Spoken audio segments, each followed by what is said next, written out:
بسم الله الرحمن الرحيم.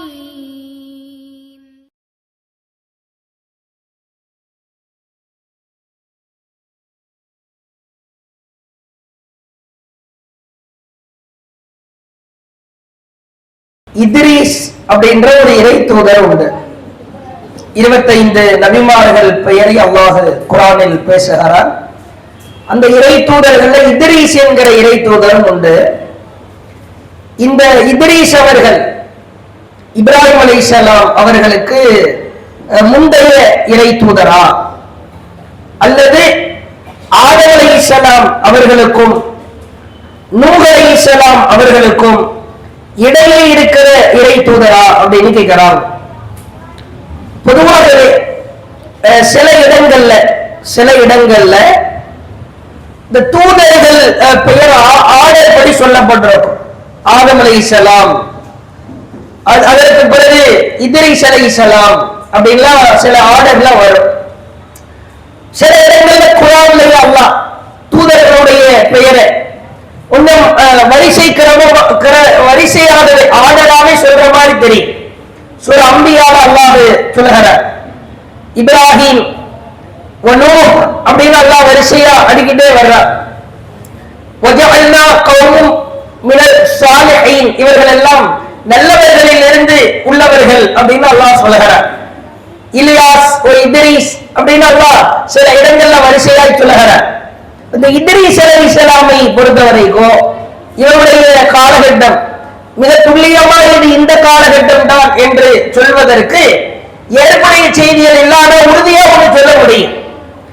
இவர் நூஹ் அலைஹிஸ்ஸலாம் அவர்களுக்கு பின்னால் வந்தவர் தான். ஆதம் அலைஹிஸ்ஸலாம் அவருக்கு அடுத்த நபி நூஹ் அலைஹிஸ்ஸலாம் தான். ஆதமுக்கு பிறகு அலைஹிஸ்ஸலாம் அவருக்கு பிறகு இரண்டாவதாய் அனுப்பப்பட்டவர் நூஹ் அலைஹிஸ்ஸலாம். அல்லாஹ்வின் தூதர் ஸல்லல்லாஹு அலைஹி வஸல்லம் மக்களுக்கு எடுத்து சொல்றாங்க, நூஹ் அலைஹிஸ்ஸலாம் யார் தெரியுமா? அவரிடத்தில் மக்கள் மறுமையிலே ஓடுவார்கள்.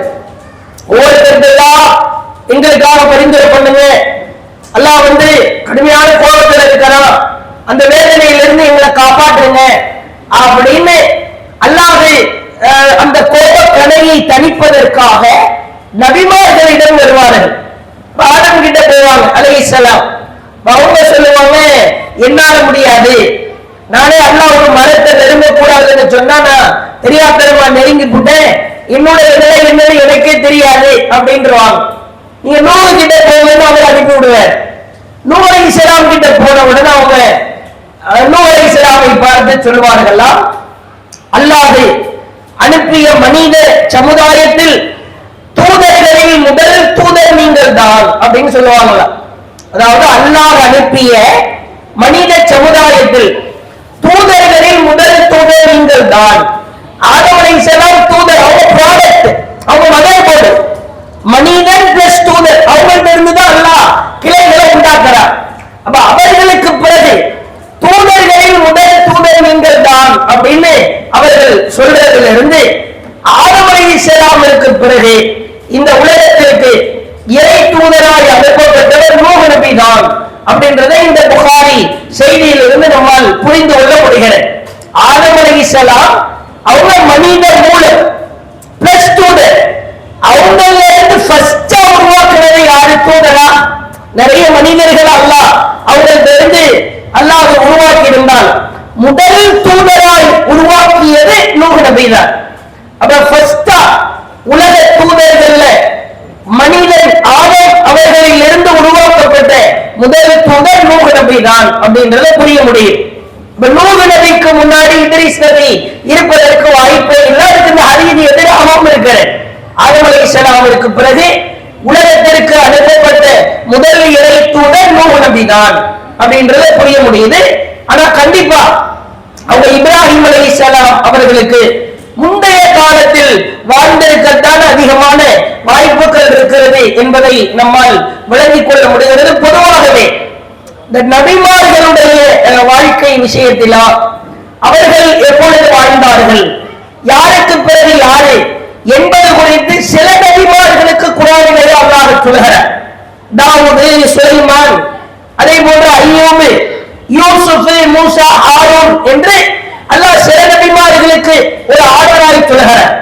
சில நபிமார்களுக்கு அல்லாஹ் ஆர்டரை சொல்லல. அதனால இவங்களுக்கு பிறகு இவங்களா, இவங்களுக்கு பிறகு இவங்களா என்று நாம் நம்முடைய உள்ளத்தில் தோன்றியதை சொல்லிவிட முடியாது. இப்ராஹிம் அலைஹிஸ்ஸலாமிற்கு முன்பாகவே இத்ரீஸ் அலைஹிஸ்ஸலாம் வந்திருப்பதற்கு தான் வாய்ப்பு இருக்கிறது என்பதை நம்மால் விளங்கிக் கொள்ள முடிகிறது. குர்ஆன்ல 2 இடத்துல சொல்றான் அல்லாஹ் இந்த இத்ரீஸ் நபி குறித்து. குர்ஆனில் 2 இடங்களில் சொல்கிறார். சூரா மரியம்ல 56வது வசனத்துல சொல்றான், வதுகுல் கிதாப் இத்ரீஸ், இந்த வேதத்தில் இத்ரீஸ் அவரை பற்றி நினைவு கூறுவீராக.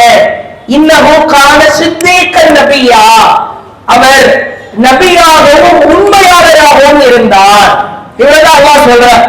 அடுத்ததாக சொல்கிறார், வ இஸ்மாயில் வ இத்ரீஸ் வ ذல்கிஃபில், இஸ்மாயில், இத்ரீஸ், துல்கிஃபில் குல்லும் மினஸ் சாபிரீன், பொறுமையாளர்களாக இருந்தார்கள். இது அல்லாஹ் சொல்றார். இத்ரீஸ் ரொம்ப பொறுமையாளராக இருந்தார். இவர் குறித்து குர்ஆன்ல 2 இடத்துல தான் வருது. இவர் யார், இவருடைய வாழ்க்கை வரலாறு என்ன, மூசா அலைஹிஸ்ஸலாம் சம்பவம் எல்லாம் குர்ஆன்ல நீங்க புரட்ட அத்தியாயத்திலேயே ஒரு அத்தியாயம் முழுசாக யூசுப் அலைஹிஸ்ஸலாம் சம்பவம் அல்லாஹ் சொல்றார். இது மாதிரி இத்ரீஸ் நபி குறித்து வேற எந்த தகவலையும் அல்லாஹ் சொல்லல. அதனால நூஹ் நபிக்கு முன்பாக வந்திருப்பதற்கு வாய்ப்பே இல்லை. நூஹ் நபிக்கு பிறகு இப்ராஹிம் நபிக்கு முன்பு தான் வந்திருப்பதற்கு வரலாற்று சாத்தியக்கூறுகளின் அடிப்படையில் வாய்ப்பு இருக்கிறது அப்படின்றத இந்த கேள்விக்கு பதிலா சொல்லிக்கிறோம். அடுத்த கேள்வி. Subhanallah walhamdulillah.